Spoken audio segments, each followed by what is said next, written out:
Today, as the Church celebrates Our Lady of Lourdes, the apparition of Our Lady as the Immaculate Conception. I have to remember that it was just a few years prior to this, in 1854, when Our Lady's Immaculate Conception was dogmatically defined, and so it's not obviously the Church trying to say she was conceived in 1854, but rather, in this case, the theology had been worked out to the point that that could be stated infallibly. That's what a dogma implies. So a doctrine is a teaching of the Church, a dogma is an infallible teaching of the Church. And so that she had been declared infallibly to have been conceived immaculately, and then 4 years later, she appeared to Saint Bernadette and proclaimed herself to be the Immaculate Conception. And so we see then what follows from that. We have the angel greeting our Blessed Lady as being full of grace, and that fullness of grace is because there was nothing in her that was not grace. Right from the first moment of her conception, she was absolutely filled with grace. And you have to remember, in that passage, Our Lady's name is not there. It just simply says, "Hail, full of grace." And the Greek word that is used there, it's the only place that it's used. St. Paul talks about fullness of grace, but he uses 3 words, just like what we would, full of grace. That's not what the angel says. He simply calls her kecharitomene, 1 word.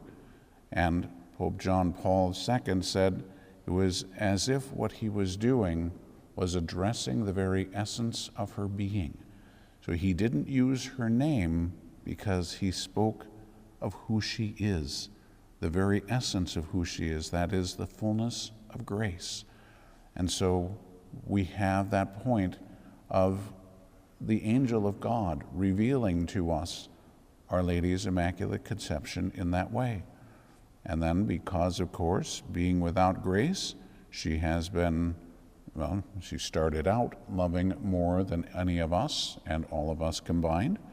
And of course, her love just grew more and more and more, always as absolutely perfect as it could possibly be, which is why then the Church would give us this reading from the book of Revelation or the Apocalypse, and that is that a woman was seen in heaven, clothed with the sun, moon on her head, a crown of 12 stars, and so on, because her love is perfect as any creature can be.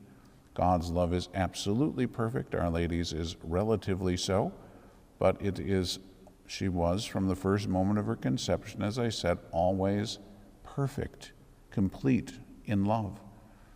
And consequently, as her love grew more and more, and therefore exponentially, remember St. John of the Cross tells us that one act of perfect love is greater than everything else that we have done in our entire life combined. All the acts of charity up to that point, that one act of perfect love. So you make it to spiritual perfection and you do one thing at that level, that's worth more than everything you've done in your entire life combined. Our Lady started out with more than that.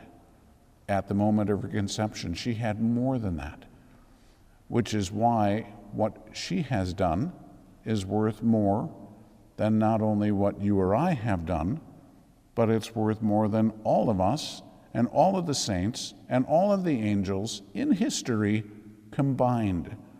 The only one who could do more, obviously, is God, and his is perfect and infinite. But Our Lady's love, because of that grace that was given, so that she could be the worthy mother of the Son of God, and who loves more than a mom. And so her love for God was absolutely as perfect as it could possibly be. She continues to pour out that love upon us. Remember in that beautiful medal that she asked to have made, the Miraculous Medal as it's known, because there were so many extraordinary things that happened. If you look at that medal on her hands, you see the lines coming out for hands, and she was asked what that was. She said, those are all the graces that people reject. the graces that God is giving to the world that people reject. If people are rejecting them, that means those graces are there for other people to be able to receive. So you can pray for that. You can ask for some of those graces that other people have rejected, that God wants to give to the world so that souls can be converted, so that people will truly love the Lord the way that they ought. And they're not being received, even though they're being given. So we can be that place of reception for the grace.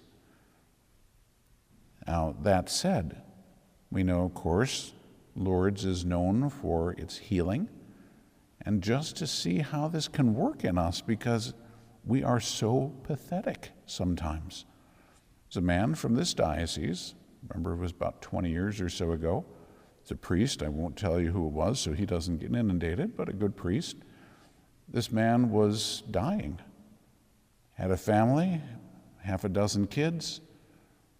They were very young, and some things happened. He wound up in a wheelchair. He was in so much pain, they just had him totally doped up. There was nothing he could do. He just wanted to die. This priest decided, we're going to take you to Lourdes.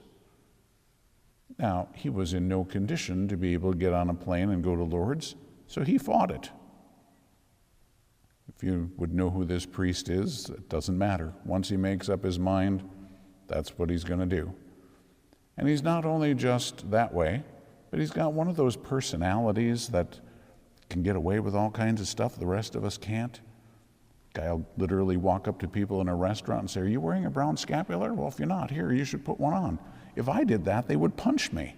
But he can get away with it because he's got that kind of gregarious personality. It becomes important, not only because he wouldn't take no for an answer, drags this guy over to Lourdes. All the way, the man told me himself, he was here for Mass yesterday, and he was telling me himself, he said, I didn't want to go. I didn't want to be there. Even when we got there, all I wanted to do was die. I just wanted to just put me back on the plane and let me go home and die.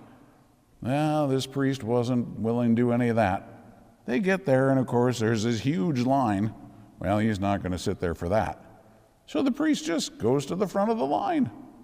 Says, well, this friend of mine needs to get into the bath. Well, being who he is, okay, Father, that's fine. They let the guy in. They put him in the bath, and all of a sudden he said, all these things started happening. And he said he got out of the bath, and he was shocked at how much better he was. But it wasn't complete. So they went back the next day. The priest did exactly the same thing. Went right to the front of the line. They let him in once again. The man was completely healed.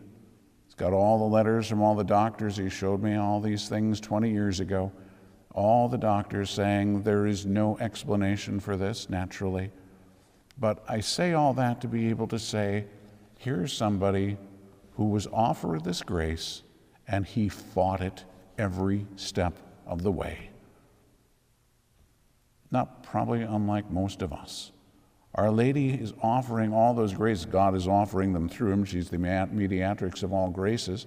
So God is giving the world all these graces. And people don't want them. We fight them. So even when I say you can ask, those graces are there, many of us will have all kinds of excuses for why we don't. It's like sometimes we have to wonder just how pathetic we can really be.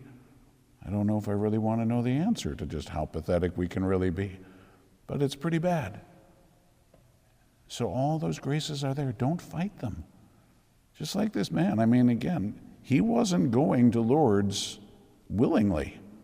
This priest just wouldn't take no for an answer and literally forced him onto the airplane and forced him into all these different things and forced him into the bath. And God healed him. To this day, he's perfectly healthy and doing fine. So God's graces are there if we're willing to receive them, if we're willing to open our hearts. That's what it really requires. And if God has to bring us there kicking and screaming, well, that's what he'll do.